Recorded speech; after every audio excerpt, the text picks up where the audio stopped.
You've made it to Chiro Hustle. Sit back and learn from the greatest influencers in the profession.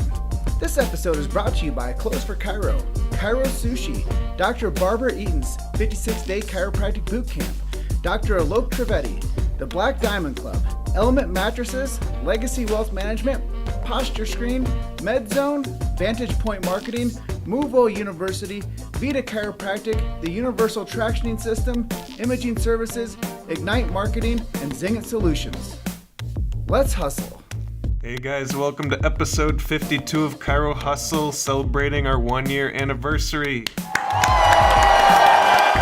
I'm your co-host Luke Millette. Here's your host, Jim Chester. Hey everyone, so today we had the opportunity of interviewing Dr. Fabrizio Mancini. And if you guys want to learn more about how to leverage yourself in the media and how to practice with more self-esteem, please listen to this episode. What's your chiropractic story and what influenced you to become a chiropractor? Well, my chiropractic story is probably like most of us in chiropractic.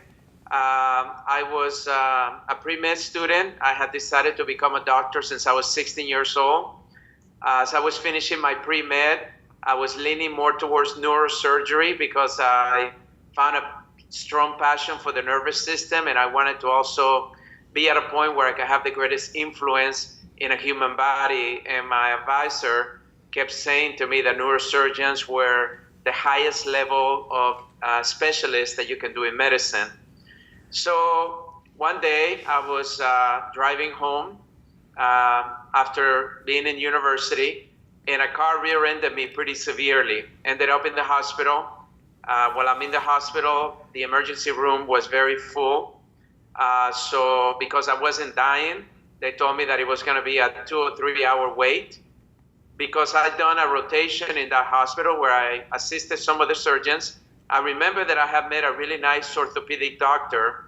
So he gave me his cell number. I texted him and I said, I'm an emergency. Is there any way that you can try to help me speed up the process? I just was rear-ended. I'm in severe whiplash and pain.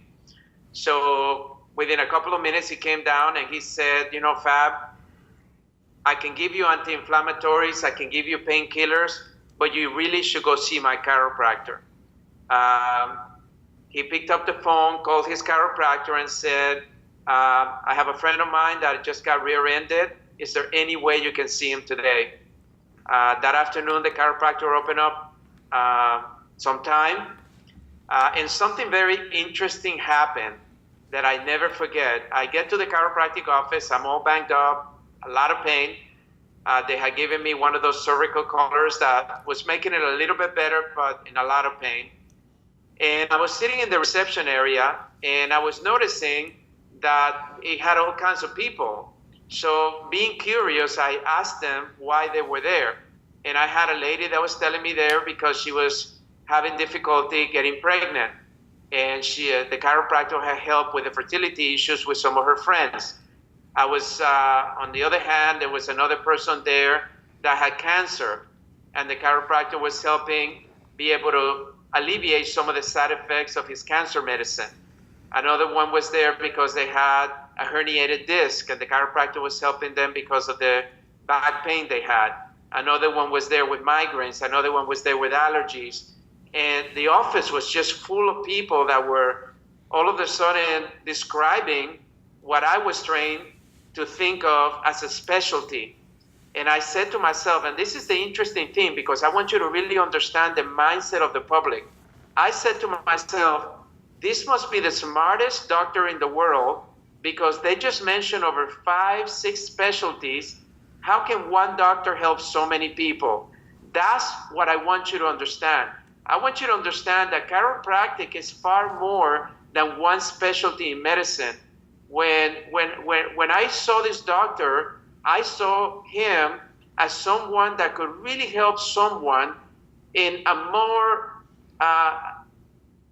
spread way than just one way, like medicine is. 95% of medical doctors that graduate go into a specialty, 95%.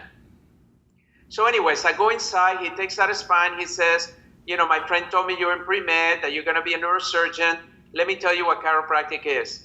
And he said three things to me that still continue to be the foundation for everything that I do in chiropractic after 30 years. The first one, he reminded me of something that we have forgotten in society, that the body was born and designed to heal itself. No one in medical school or pre-med or any of the internships that I did ever reinforced the fact that the body has healing capabilities on its own. The second one, that of all the systems of the body, the nervous system was the most powerful system because all other systems depended on it to function. That the heart could not work properly unless the nervous system was working properly. That the digestive system could not work properly unless the nervous system was working properly. That the immune system was not working properly unless the nervous system was working properly. And what we were doing in this office was to ensure that your nervous system was working at your optimum. And lastly, he said, medicine primarily focuses in managing symptoms. In chiropractic, we deal with the root cause of the problem. And he began to teach me that the reason why people weren't getting well, especially in chronic illnesses, were because they were missing the root cause of their problem. But that what he had found was that he was helping over 80% of their patients because they found that the root cause of the problem had to do with the nervous system and usually a subluxation or a misalignment of the spine. And those three things to this day continue to be the foundation of why I love and support and I'm passionate about chiropractic, because those are three things that the public out there is still completely unaware of. I couldn't agree with you more. And, you know, you said a couple really profound things there so simply.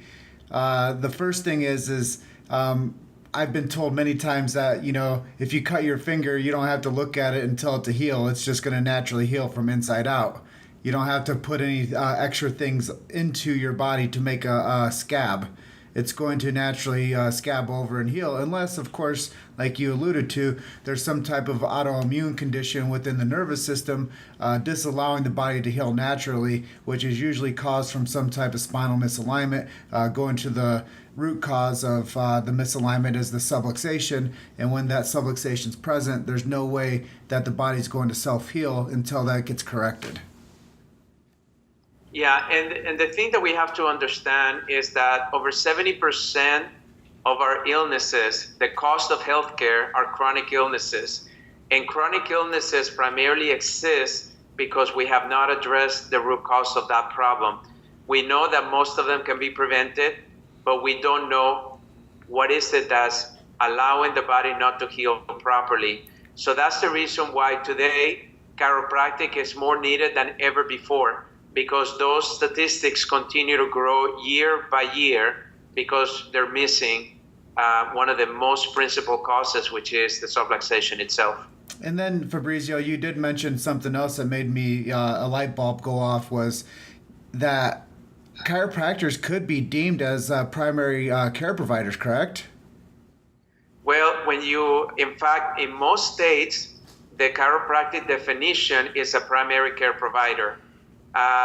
What I find philosophically conflicting in chiropractic is that some chiropractors feel that being a primary care provider means that they're letting go of their philosophy. I have always said to myself that I wanted to be the most proficient doctor that I could be, and that's why I chose chiropractic. After 6 months of being under care, interviewing over 60 chiropractors because I was so hungry to find out what chiropractic really was, I changed my mind and I decided to go to chiropractic school rather than medical school. I want you to know right now that the public needs to perceive the chiropractor as the first line of defense. That's what the primary care provider role is supposed to be. The person that's supposed to evaluate you and do whatever in their power, as minimalistic as possible, not to toxify your system, not to take organs out of your system, not to do unnecessary surgeries, but to try to help you in a natural, holistic way. And if they feel that they cannot support you naturally because your condition is too advanced, too critical, too urgent, then they work in conjunction with other providers that are experts in that field. I find that over 80% of the conditions out there are primarily what we do, and less than 20% are necessarily conditions that are impacted by pharmaceuticals or surgery themselves. Yeah, I've often thought that chiropractors should be the ones that refer out. And I just interviewed a really smart chiropractor, started the 100-Year Lifestyle, Dr. Eric Plasker, and he said something that really stuck with me.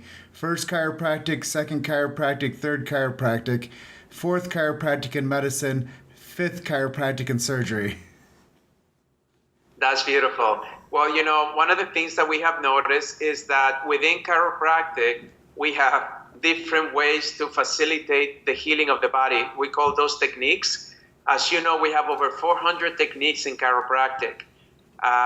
One time when I was president of Parker, I had my research institute do an evaluation of most chiropractic techniques that are being taught in colleges and ask the question, who's making sure that we're teaching the best techniques out there?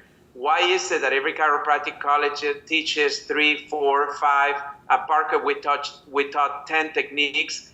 But what about the new techniques that are coming about, like chiropractic biophysics, or like neuroemotional technique, or what about techniques like network, or what about techniques that so many of those patients are claiming the same type of healing that is happening to other techniques?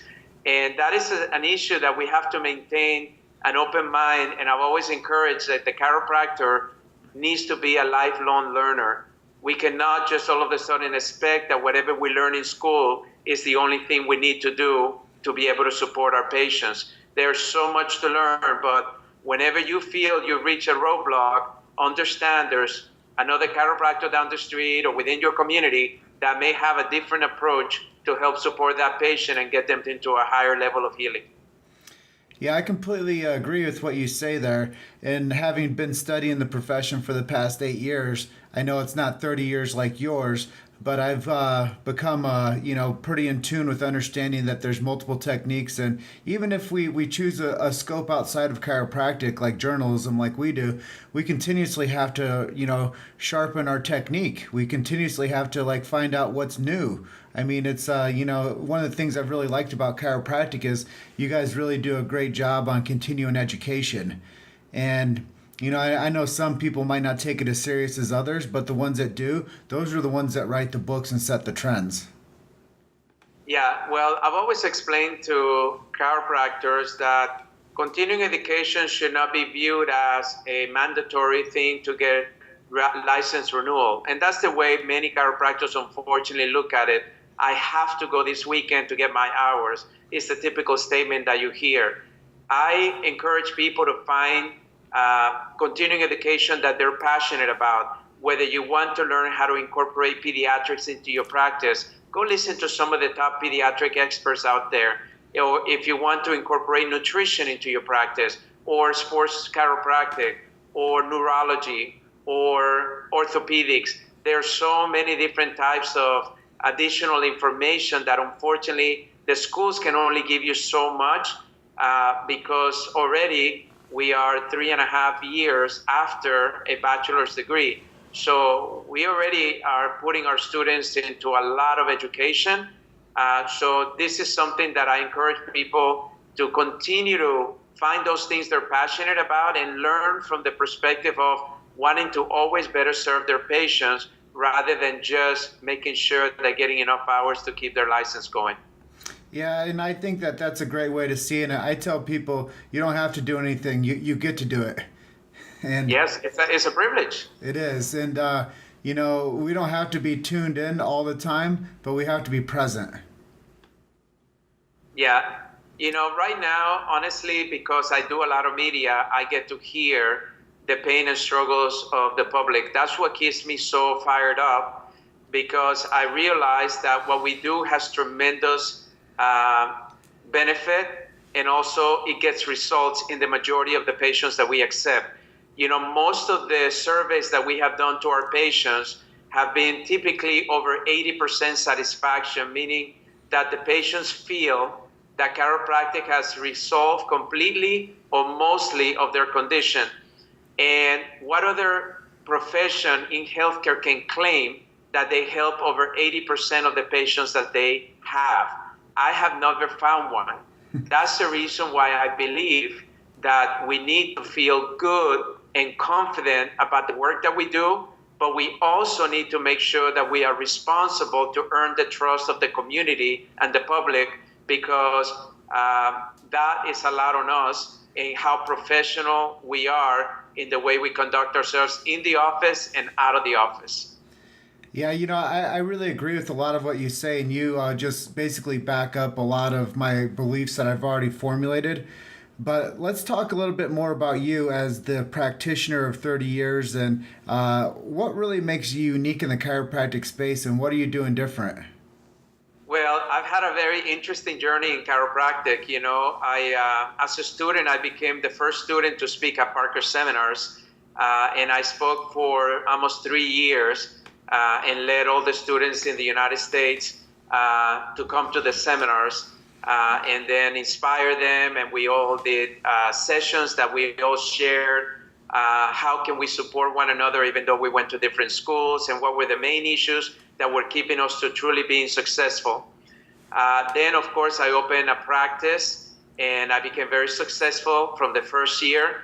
And I did that for almost 10 years. And I really understood what it took to be a successful chiropractor, but also understand how to be active with your state association and your community. I was serving boards. I was being very active in my community and educating the public.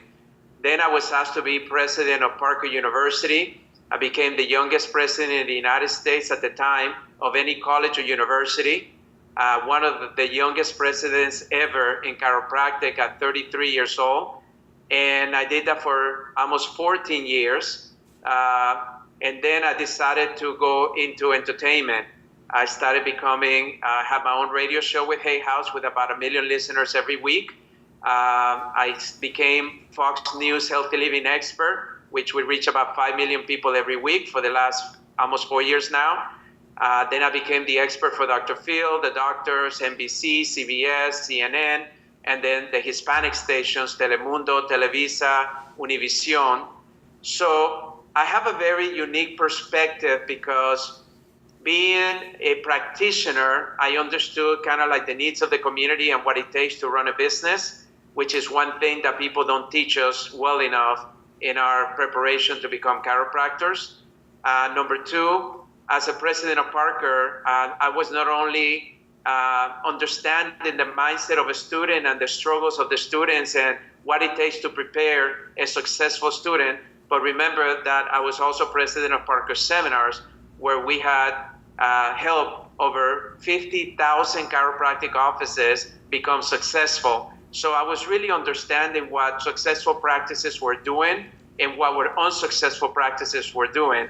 And now on the media for the last 6 years, I really got into understand how the public thinks. What is the disconnection between what they're going through and why they're not seeking a chiropractor? And how can we bridge that in order for them to see the chiropractor as the most viable option, especially as a first option before they include any other providers? So it's a very holistic perspective, from the perspective of the doctor's mindset, the patient's mindset, but also as a profession, what are the struggles that have kept us from really advancing, and how can we make better choices for the future and build a better profession for the next generation?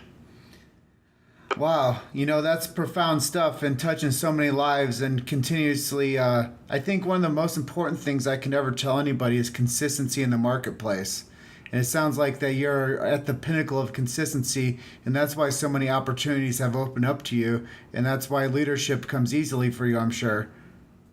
Well, the consistency also, I feel, comes from you living your passion. I've been an educator. When I was asked to speak at Parker seminars, I was not a speaker, and I went through all the difficulties of somebody trying to give a lecture. I was sweating. I was not prepared. I was mumbling. I was not as good. But the more that I did it, the better that I became. And I've been a public speaker now for over 27 years. Over the last 5 years, I get paid $25,000 to do keynote speakers, and I do 75 of those a year, just in public speaking. And I do mostly corporate America. I do wellness events, but all over the world. So I want you to understand that I'm like everyone else. But one thing that I can tell you that has been consistent for me is that I've always done what I'm passionate about. And when you're passionate about something, it fuels you to become great at it. It fuels you to get out of your comfort zone and learn, get uncomfortable so you can grow and become the best that you can be. You know, now I'm negotiating my own talk show. I've been doing talk shows for other people as a guest for over 6 years now. Now it's time for me to be the host, to bring the experts, to bring the celebrities, to bring the messages, and I'm very uncomfortable. But you know what? If I don't do it, I'm not going to keep growing, and I want to have a bigger impact in the world. So regardless of where you find yourself, understand that influential people, successful people, were consistent because they realized that they needed to just get started. Wherever you are, get started. Do what it is you're passionate about. That will fuel you to keep wanting to grow and learn. And then you keep doing it until you become better. And that's how we improve. Nobody's born perfect in anything. We earn it. We grow from it. Well, the next question for me is a little probably selfish, but I want to know what the experience is like working with the team at Doctors and Dr. Phil especially. Well, you know, the way that happened was Dr. Phil had been my patient for almost 14 years, and I had never asked him to be on his show. And then I wrote my 4th best-selling book called The Power of Self-Healing, and I sent it to him as a gift for him and his wife, and he said, man, I would love to have you on the show and tell everybody what you have done for me and what chiropractic has done for me. And I was like, okay. But man, the night before of the show, here I am at the Four Seasons Hotel in Beverly Hills where they put me, and I was freaking out. I knew that the show had over 10 million viewers every single day, and I was feeling the pressure because we hadn't had a chiropractor in a national show in many years before that. Many years. I think it was Louis Portelli that was in a show probably about 35 to 40 years before on a national show like that. So here I am in the #1 show of America, freaking out, and I call my mom, and my mom's wisdom was just be yourself. And that's really all it is. Whether it's Dr. Phil, the doctors, whether it's the celebrities that we treat, don't treat them as celebrities, treat them as people. Just be you, who you are. Don't try to be something you're not. Don't try to pretend you're better than you are. Just be humble and be willing to serve them. And that's the attraction. So I have a mantra that I use, and I used it that night more than ever, because I always put myself in uncomfortable positions. And you ready? You want to know what it is? That was our next question. Well, I tell you, this is a gold one. Even at my worst, I'm better than most. Even at my worst, I'm better than most. Do you know that doctors are less than 1% of the whole population? Less than 1%. We're more educated than 99% of the people out there. And still, many chiropractors feel that they're not good enough, that they don't know enough, that they gotta speak these fancy words and they gotta learn more and prepare more. Even at my worst, I'm better than most. All I have to do is be myself, speak the truth of what the things that I know for sure, that have been experiences in my life, things that I've tested myself, the results that we have gotten in our practices. That's all we need to do. So that's what I've been able to do over time, and it's worked extremely well. Yeah, Fabrizio, it really blows my mind that chiropractors go through such a rigorous, schooling effort to get their undergrad, then to go to become a doctor. Then it seems like as soon as they get their diploma, 80% of them, I'm not, so sure, but a large percentage of them, once they get their diploma, they walk across the stage and all of a sudden the self-esteem falls off the shelf and they're like lost. Well, over 70% of chiropractic students, when they graduate, don't feel equipped to have their own business. So the uncertainty level comes from two areas that I have noticed over the years. The first one is you live in the bubble, right? The school is a bubble, it's a very protective environment. You have a sequence of things that you're expected to do to pass the class, and that will allow you to pass the national boards, right? Then you pass your license, and now you're a certified chiropractic licensed within your state. The problem is 70% of us don't feel equipped to have our own business. So we want to associate. The problem is there's not enough association positions out there, so we struggle. So then what we do is we go and take whatever job comes our way just so we can pay the bills. The debt ratio of an average chiropractor is over $200,000 by the time they graduate. So of course you have the financial debt, which brings uncertainty to your soul. You have your lack of business equipment, business proficiency. That brings another level of uncertainty, right? Because most of the students are young. They never worked for themselves. They never had a business. Some of them have never worked, period. And now you're expected to run your own business. So all of those things creep up on you, and your self-esteem takes a big, big toll. And that's why it's so important that we nurture our young, that we support them, that we try to bring them a space in our practices. I encourage chiropractors to set up 50-50 agreements that open up a practice, bring that energy of a young student into your practice, give him 50% of whatever they bring in, but make them go and bring them in. You know, if you want coverage, great, pay them for the coverage, but offer them the opportunity to get started and then encourage them to go on their own. But unfortunately, that's not what we're seeing out there. We're seeing a lot of bad experiences in associates, and we're seeing a lot of uncertainty and inability to see themselves successful in the future. And that's what's a little depressing by some of the people that have been out there struggling for a while. So tell us what's possible in the future with everything you're doing and accomplishing. Well, I can tell you right now that the chiropractic profession has never been in a better position for a couple of reasons. The number one reason is, for the first time, we're seeing that the medical establishment is crumbling. They are right now being talked about negatively in the media for the first time. They have been sought out, in which you now are seeing that pharmaceutical companies are being investigated, especially with this opioid crisis, where they have violated many of the stipulations regarding pharmaceuticals. The second thing that I see is the fact that the public is frustrated. They're not getting the results they need. Many of these medications are creating additional side effects that are creating new illnesses for them, and they're looking for answers.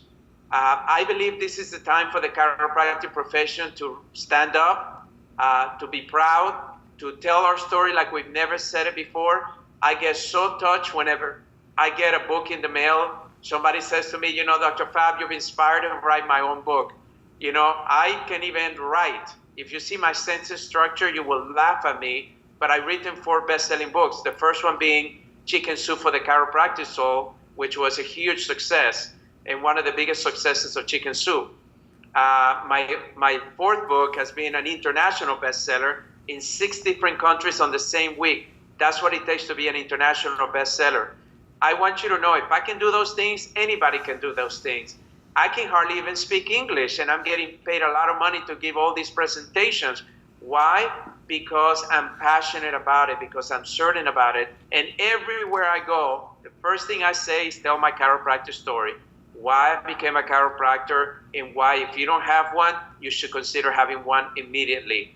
So I think the profession needs to really evaluate a couple of things, in my opinion. The first thing is we need to get our schools to work together better, because right now we can't transfer from one school to the other without losing almost a year of school, because every school has its own curriculum. We need to get more unison in our curriculum. We also have scope of practices in 50 different states. Some states you can't even do anything but adjust the patient. Other states you can do minor surgery, you can do prescriptions over the counter, you can deliver babies. You know, so it's all over the place. We need to have I think, a scope that allows us to recognize that we can go ahead and do what we were trained to do and do it to the best capabilities. So we have some things. Also, our leadership is struggling. Our national associations are not very strong. They're very much dwindling. We have less than 5% of the whole profession being part of any national association. That's disgusting. We need to be at 50, 60, 70% of those. Our state associations are struggling because many of them, they only have about 20, 25% of the state chiropractors being part of it. We need to support our state associations because they're the ones fighting the fight within that particular state. And we also need to be respectful of one another. We need to be supportive of one another. We get more complaints on the Board of Examiners by chiropractors about chiropractors than the patients themselves. That has to stop. Just because somebody's doing something different, just because somebody is more successful, doesn't mean that they're doing something wrong.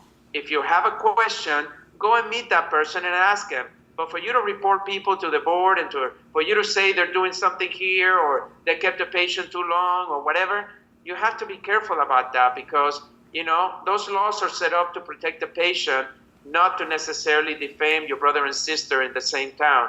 So we have to be more grown up in our profession. We have to take more responsibility for our actions. We have to market chiropractic better to the masses because if we don't hold our own message, other people have defined us. They're the ones telling people who we are. But how many chiropractors out there are doing media, right? I do media every week, not because I want to, but because I know that I can make a difference in how people think about how they perceive us, how they perceive a chiropractor's mindset, which is what they're hearing every single week.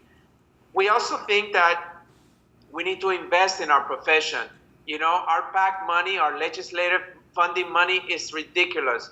We have no money to fund legislators that are the ones that are supporting the bills that are going to allow us to do what we do. So what happens is that the other parties support those legislators, and those bills are always supporting those third parties instead of supporting the natural holistic profession that we believe in. So we have a lot of work ahead of us. The important thing to recognize is if you keep the public, if you keep the patients in mind, you will always be excited about being a chiropractor. No profession is perfect. All the professions have been impacted in healthcare by the Obamacare and the reimbursement.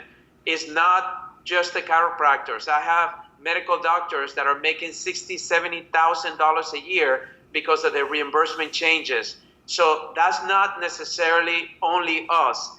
But what we need to do is that the public is starving for us, but we cannot continue to grow the profession by only serving less than 50% of the public. We need to serve more people in chiropractic. And the only people that can do that is you, the chiropractor, by serving more of your community. Figure out a way to get more people into your office, on your table, and begin to give as many chiropractic adjustments as you can, because that's how we're going to really grow this profession from the inside out. Well, I kind of think that answers our next question, but I'm not sure. Maybe you have a different twist on what you just said. Where do you see the chiropractic profession in about 20 years? Well, it's all up to us. If we take the responsibility to position ourselves as the ideal primary care provider, which most of us say we are, but we really are not, because people are still going to the medical doctor first in most cases, and then the chiropractor second. So that's the first thing. If we do that, I think we'll do great. If we do whatever we can to manage the cost of chiropractic education, that is getting way out of hand, and unfortunately, the chiropractors can borrow the money, but they're paying the money back. Most chiropractors are expanding their loan to 30 years. That means they're going to pay over $750,000 for that education that they could have cost them less than $200,000. So we need to be careful about that. I am very optimistic, and the reason I'm so optimistic is because people are looking for solutions that are different, holistic, natural, that are not going to give them the side effects, that are not going to create more illnesses, that are not going to take a body part out and then later they found out there was a procedure that could have kept that part in.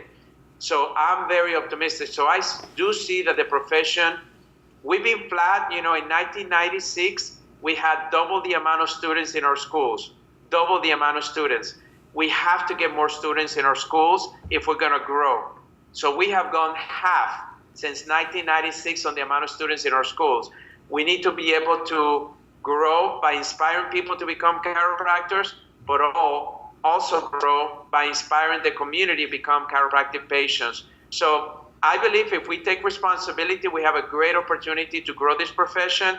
I am very optimistic. I do feel that in 20 years, we can double this profession by the number of patients that we see and by the number of students that we have in our schools, or even more. You've made it to Chiro Hustle. Sit back and learn from the greatest influencers in the profession. This episode is brought to you by Clothes for Chiro, Chiro Sushi, Dr. Barbara Eaton's 56-day chiropractic boot camp, Dr. Alok Trivedi, the Black Diamond Club, Element Mattresses, Legacy Wealth Management, Posture Screen, MedZone, Vantage Point Marketing, Movo University, Vita Chiropractic, the Universal Tractioning System, Imaging Services, Ignite Marketing, and Zingit Solutions. Let's hustle. Hey, I'm right there with you, and us being non-chiropractors, we do our best to protect the sacred trust and to spread the word of chiropractic, because honestly, I was soul searching about 8 years ago, Fabrizio, and I was looking to see what am I going to dedicate my life to share this story and to share this message and to learn something that I think is something I can believe in 100%. And being a journalist, I was like, man, what is out there that I can really pour myself into? And growing up in Davenport, Iowa, it's my hometown. I was like, what if I really started working with chiropractic? And one of my mentors got me into starting to do some patient testimonials at clinics across the country. And then I started realizing that there's this bigger message that needed to be spread, because just like you probably understand, we do a really good job of echoing it within the four walls of chiropractic.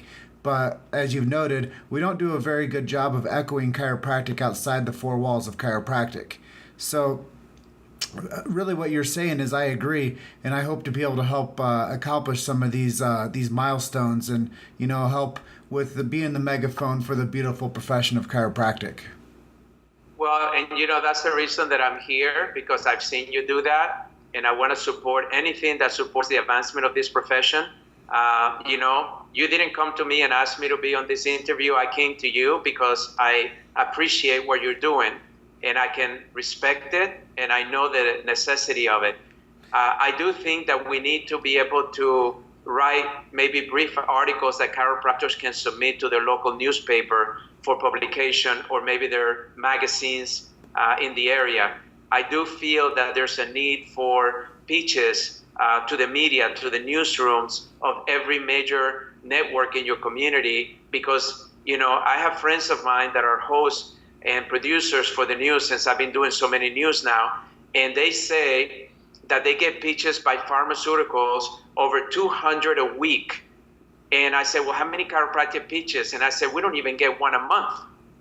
We're not utilizing the mediums that are set there for us, for us to be able to help communicate the value of chiropractic. So if somebody was out there being able to write some very simple pitches that can be submitted to your local media, to your local newspaper, as maybe articles that are sharing the value of what we do and what we celebrate.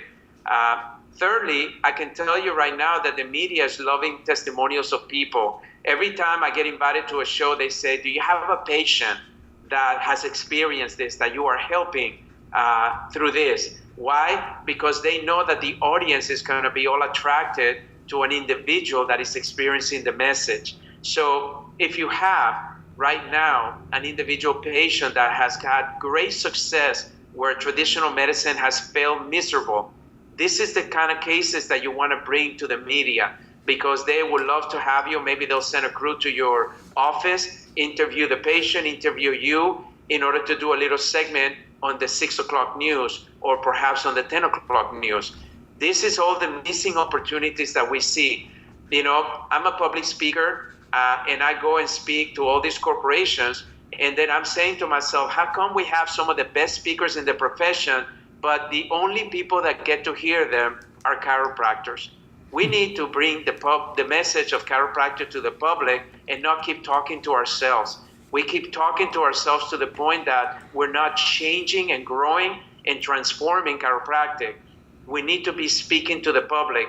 And we have so many amazing people that need to be featured. You know, I'm helping chiropractors write best-selling books, getting them on TV, mentoring them. Why? Because I need an army of chiropractors out there doing what I do. And I don't do what I do for any other reason. The fact that I want to impact as many people through this thing that I love called chiropractic. Now, if I went and did a segment every time on chiropractic itself, they would only have me maybe once or twice a year. So what I do is, no matter what the topic is, I always incorporate a little bit of, the reason I became a chiropractor was this, or in my practice, what we do with patients like this is this, but always try to incorporate it a little bit, but we need to make sure that chiropractors are the ones that are being featured as the experts to the community and not always the medical doctors that necessarily abide by a different premise.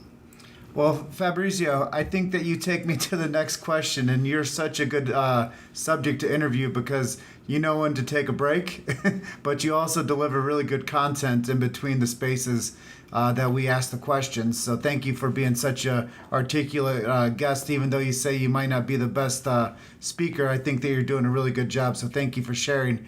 The next question that we have for you is what's next for you? I know you said that you do a lot to leverage the media. Let's talk a little bit about what projects you have that's coming up. So what I learned very simple by interviewing the biggest names in the world, the biggest influencers in the world, the most successful, what I call people that impact masses, is that you have to leverage the mediums that are already established there. So I just finished my 5th book, and it's being sold right now. And in my last book, I talked about the power of self-healing, which means that I reintroduced the science behind physical, mental, and spiritual life. Spiritual health, and I position chiropractic with most of the stories being chiropractic stories. And this book is more for entrepreneurs, business owners, and giving them some of the same philosophy, but within their own language. So number one is probably I'll start another book within a couple of months because book writing gives you credibility, but allows you to impact hundreds of thousands, if not millions of people. Second is radio and television. Right now I do a lot of radio for Fox News, television for Fox News. I do a lot of interviews for CBS, NBC, ABC.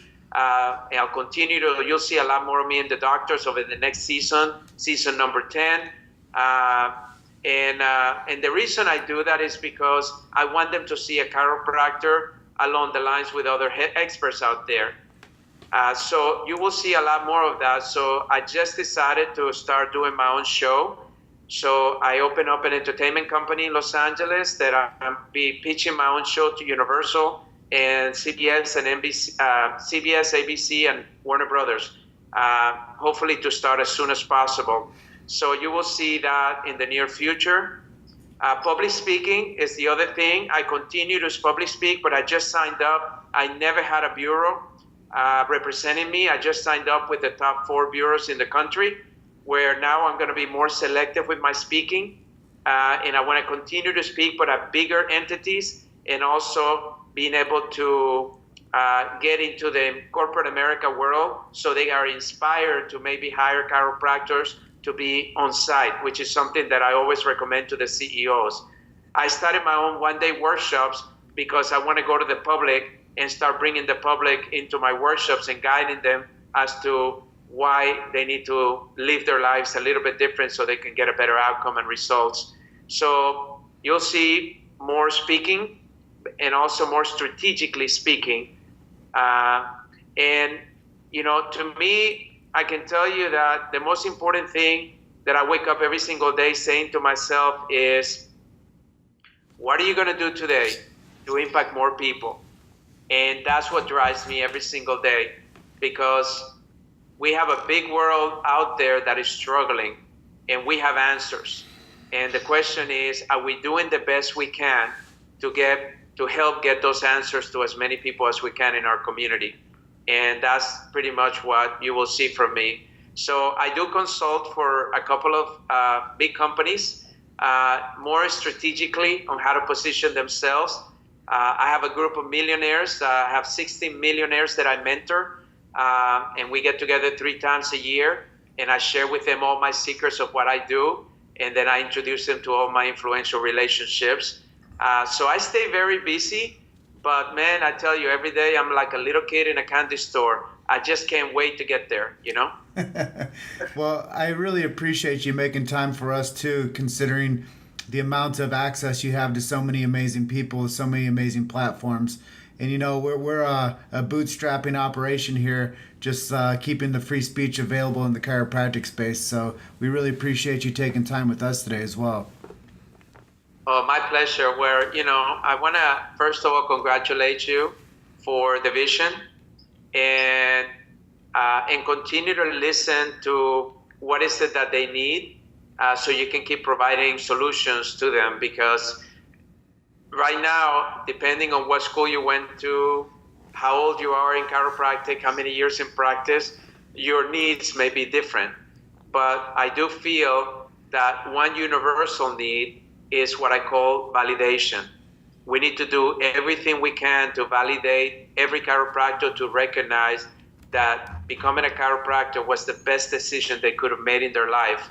And no matter what circumstances they're dealing with right now, if they're not living in abundance, if they're not being the happiest they can be, if they're not impacting thousands of people in their community, it's not because of chiropractic. It's because they haven't applied certain principles, or they haven't applied certain behaviors that will allow them to succeed beyond their means. Well, we have one last question for you before we wrap everything up. I know everyone's probably dying to know. You write books, you're on the radio, you're on TV, but what do you like to read and what do you like to listen to? Wow, that's a great question. I can tell you that I've gone through a different evolution in my life. I used to be, you know, one time when I was very young, about 30 years ago, I met a man named Charlie Jones.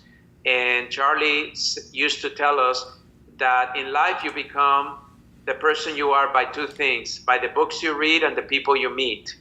So for many years, for me, it was always about reading the right books and surrounding myself with the right people. And lately, I find myself listening more to YouTube videos. You know, I do videos every week, and I find that when I started that 2 years ago, I used to be 7 minutes. Now my videos are 2 minutes, and I'm getting 10,000 hits my first week. So the hits have grown tremendously the shorter it is. So I find myself in a similar position. I find myself learning more by brief bits of information rather than by books or audio like I used to. I used to be a huge fanatic that in my car there was always an audio book playing, always, or a seminar playing, or somebody inspirational. So I love to read motivational books because I want to see how people are shifting mindset and shifting behavior. So anything that I can get my hands on in how people are finding to be able to shift the mindset or shift the behavior, I want to learn. I want to learn from those people. I find myself attending seminars constantly. I used to be more of a seminar junkie. I used to do about 3 or 4 seminars a month. Now I find myself doing maybe 1, but I'm very selective to the one I go to. And I go to seminars now where I can grow, where, you know, who's doing something that I'm trying to do, and I want to learn to do it better. So I've improved, being more selective in my seminars. And then the one thing that I learned in my life is that the best investment in my life is myself. The more I invest in my mind, the more I invest in my behaviors, the more success that I will have in my life. So I remind myself not to be cheap in my investment. So if I have to spend $5,000 for a seminar, I'll spend it. If I have to pay $100,000 to have a mentor, I'll spend it. But I do it because I want to learn from the best, because I see myself as the best. But you have to keep learning in order to maintain it. So what are some social media or website links where people can find you and more info about you?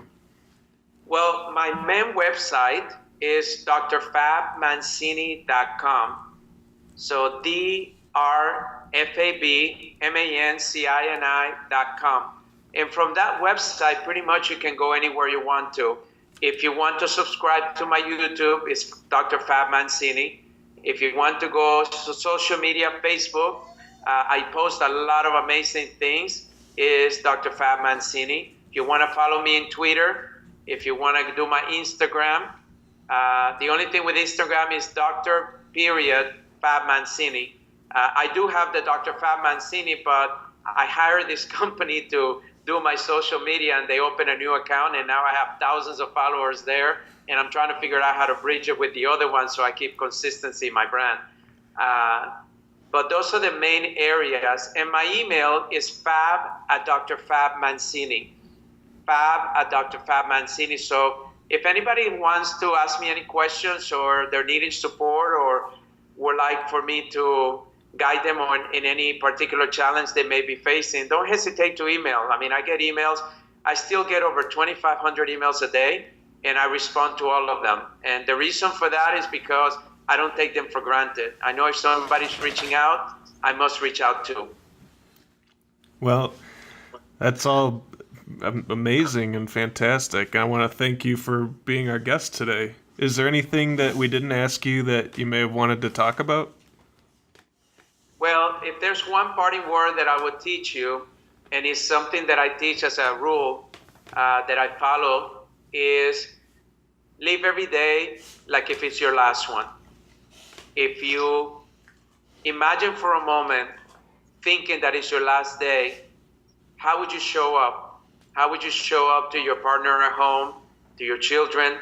How would you show up to your patients? How would you show up to your family, to your friends, to your community?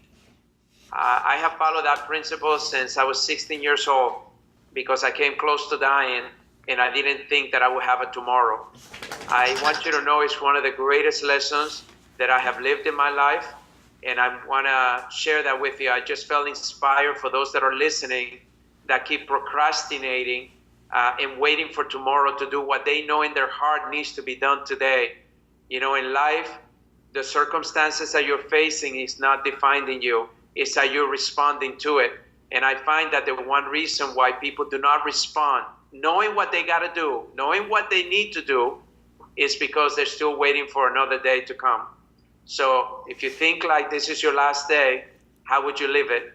And I will leave you with that. And I just want to say thank you for the opportunity to share. And God bless you guys, and continue the amazing work that you're doing. I'm a big fan. Those are very powerful words, and I want to thank you, too, for being our guest today. Thank you, guys. Dr. Fab, it was great connecting with you, and thank you for sharing from your heart and influencing people from all angles that you are able to do it from. And I can't wait to actually meet you in person and to connect with you at one of these amazing seminars that we both attend. Yes, and where are you guys based? We're in Colorado. In what city? Grand Junction. What's the nearest airport? Nearest city? We have an airport here in Grand Junction. Okay. Are you nearby a major city? We're 4.5 hours away from Denver and Salt Lake City, so we're in the middle of nowhere. I got you. Perfect. Yeah, please. And if anything that I can do, please let me know when you're going to air this so I can go ahead and share it with everyone. And please don't hesitate. You have my cell number. You have my email. You have anything that I can do. Don't hesitate. Okay. Well, I look forward to our futures together, and thank you for being so open and sharing. Thank you, brother. I appreciate you. Okay. And at the same time, when you release it, even though my book is not printed out, if they want the first chapter of my book, which is the Fab 5 Rules of how to manifest anything you want in your life, I'll be more than happy to send that to them if they want that. Perfect. Well, thank you for giving the extra value add. Yeah. All right. We want you to enjoy the rest of your day. Thank you. See you soon. Okay, cheers. Bye-bye. Bye. Thanks for listening to Chiro Hustle.